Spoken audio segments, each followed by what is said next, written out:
네, 김영입니다. 같이 말씀 묵상하겠습니다. 불은 정말 무섭죠. 집을 태우기도 하고, 산 전체를 태우기도 하고, 도시를 태우기도 합니다. 한국 역사상 최악의 화재는 2025년 3월 발생한 산불이 아닐까 생각이 됩니다. 역대 최대 규모의 피해를 기록했는데요. 2025년 3월부터 5월까지 전국에 산불이 일어났고요. 특히 경북 의성, 안동을 비롯해서 340여 곳에서 동시다발적으로 발생을 했습니다. 그 피해 규모가 약 5만 헥타르라고 하죠. 서울 면적의 80% 이상의 산림이 소실되었습니다. 인명피해는 30명 이상의 사망자가 발생을 했고요. 1987년 통계 작성 이래 가장 치명적인 산불이라고 이야기되었습니다. 자, 우리 인생에도 어떠한 생각지 않은 불이 우리에게 일어날 수 있습니다. 근데 하나님이 내리시는 하나님이 내리시는 심판의 불도 있죠. 오늘 이사야 43장 1절에서 13절에 보면 하나님께서 불을 내리신다라는 내용이 나옵니다. 하나님께서 이스라엘을 지으시고 하나님께서 그 백성을 보호하기를 원하시는데 왜 물과 불, 이런 자연재해를 하나님께서 통과하게 하셨을까요? 말씀 속으로 들어가서 한번 그 내용을 살펴보도록 하겠습니다. 야곱아, 너를 창조하신 여호와께서 지금 말씀하시느니라. 이스라엘아, 너를 지으신 이가 말씀하시느니라. 너는 두려워하지 말라. 내가 너를 구속하였고 내가 너를 지명하여 불렀나니 너는 내 것이라. 내가 물 가운데로 지날 때에 내가 너와 함께 할 것이라. 강을 건널 때에 물이 너를 침몰하지 못할 것이며 내가 불 가운데로 지날 때에 타지도 아니할 것이요 불꽃이 너를 사르지도 못하리니 대저 나는 여호와 내 하나님이요 이스라엘의 거룩한 이요 내 구원자임이라. 내가 애굽을 너희 속량물로 구스와 스바를 너를 대신하여 주었노라. 하나님께서 내 것이다. 너는 내 것이다. 이렇게 선언하셨습니다. 그 근거는 하나님은 이스라엘을 그냥 하나의 민족이 아니라 하나님이 창조하고 조성하고 사랑하는 구속한 그러한 백성으로 여기셨죠. 그래서 하나님께서는 어떻게 하셨습니까? 하나님은 이스라엘 백성들을 누구보다 사랑하셨습니다. 그런데 그런 이스라엘 백성들이 어떠한 지경에 이르게 되었죠? 물과 불의 시련 속에 있게 되었죠.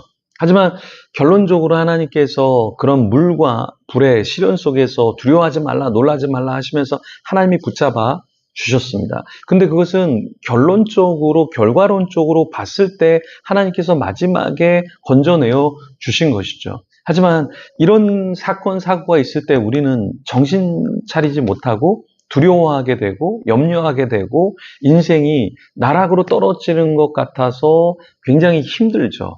네.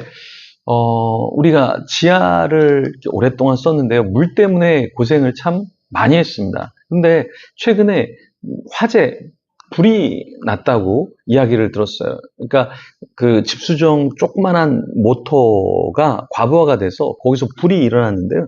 그 조그만한 그 집수정에서 불이 일어났는데 벽이 다 그을리게 되고 또 천장도 그렇고 굉장히 큰 문제가 됐다. 그래서 그것을 테이크 오버해서 쓰는 목사님이 들어가 봤는데 완전히 그 연기가 굉장히 많이 차서 방역하는 그런 연기가 이렇게 뿌려져서 가득 채운 것처럼 아주 심각했다라고 이야기를 하시더라고요. 그 조그만한 집수정이 타서 그을음이 나고 연기가 났는데 그게 그 공간을 전체를 다 뒤덮을 정도였다라는 이야기를 했습니다.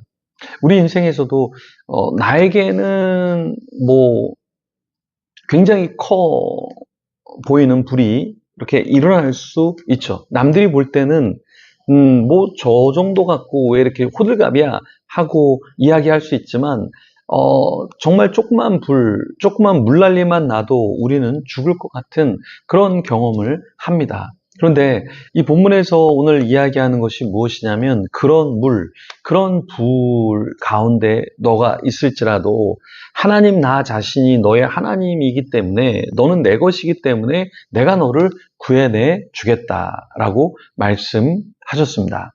자, 다시 한번 그 말씀을 보면 이렇습니다. 야곱아, 너를 창조하신 여호와께서 지금 말씀하시느니라. 이스라엘아, 너를 지으신 이가 말씀하시느니라.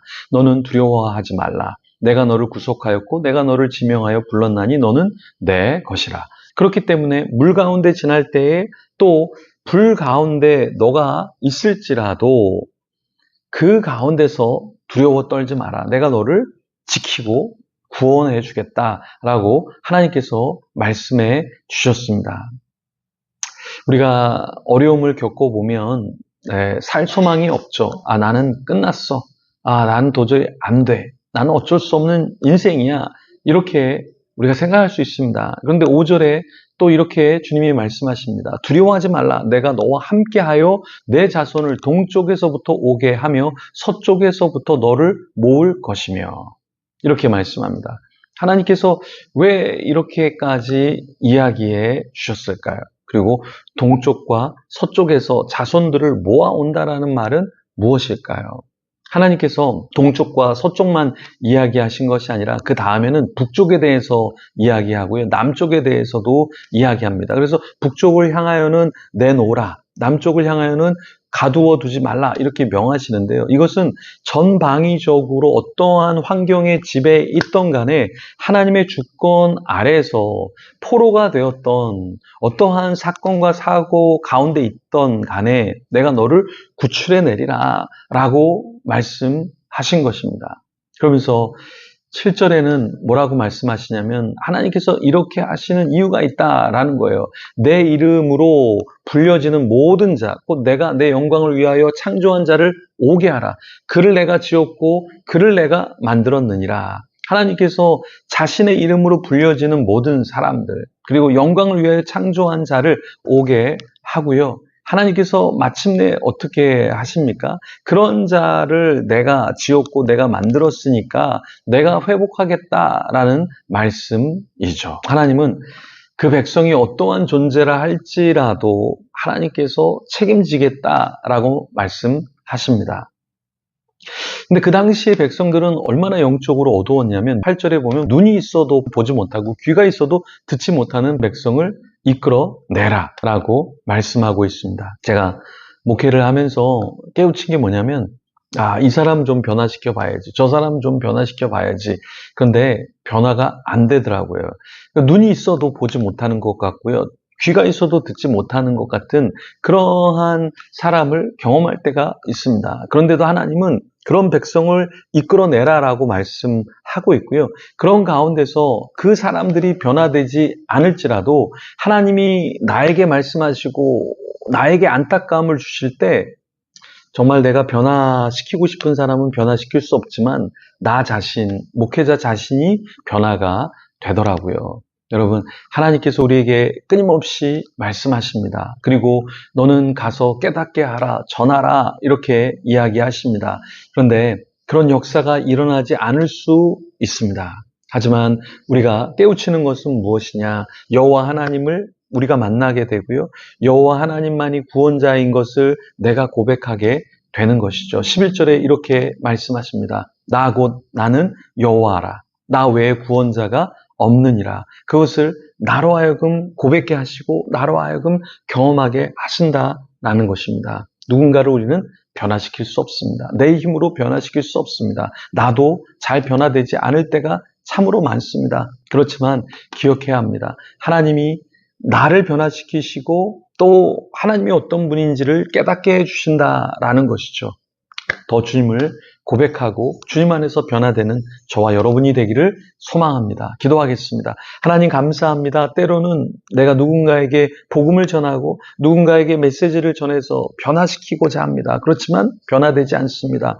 눈이 띄어지지 않은 것 같고 귀가 닫혀 있는 것 같습니다. 그래도 복음을 전하고 이끌어내야 하는 이유는 그런 가운데 그런 사역을 감당하는 그런 마음을 가진 나를 변화시킨다는 것입니다. 하나님 나를 변화시켜 주시니 감사합니다. 예배자를 변화시켜 주시니 감사합니다. 하나님이 하나님이신 것을 경험케 하시니 감사합니다. 그 경험을 가지고 그 은혜를 가지고 더 복음을 전하게 하시고 주어진 자리에서 섬기게 하시고 하나님을 드러내게 하여 주시옵소서. 감사합니다. 때로는 지쳐있지만, 때로는 지치는 상황 가운데 있지만, 마지막까지 하나님 우리를 붙잡아 주시고 죽지 않게 하시는 하나님, 그 주님을 찬양합니다. 하나님이 홀로 높임을 받으시길 소망합니다. 모든 것 주님께 영광 올려드리며 예수님 이름으로 기도합니다. 아멘. 계속해서 기도하며 주님 앞에 나아가겠습니다.